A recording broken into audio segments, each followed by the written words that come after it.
Alors là, pour le coup, ça va être les larmes. À 62 ans, Bernadette a décidé de prendre sa retraite et ce matin, sa boutique ne désemplit pas. On vient chercher la jardinerie, tout, les journaux, et on discute On rit, on pleure. On pleure. Ce sont plus des amis que des clients en fait, ou clientes. Voilà, donc voilà, mais ça va aller, ça va aller. Oui.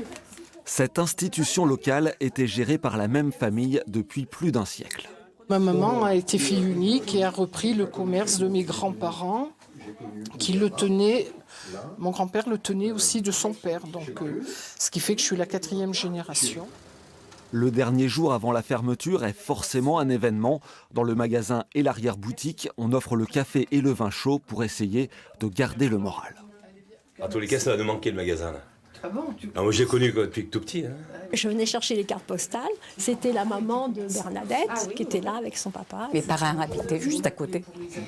Je vais pas entendre.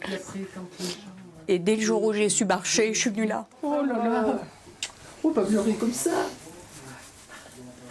Ici, on est à des années-lumière des réseaux sociaux et n'est-ce pas ? On est vraiment dans le contact humain. Oh, tu es mignonne. Si l'activité du magasin est transférée dans le restaurant du bourg, Bernadette laissera tout de même un grand vide, mais elle restera à Merinchal pour s'occuper de sa famille et sans doute encore de ses amis.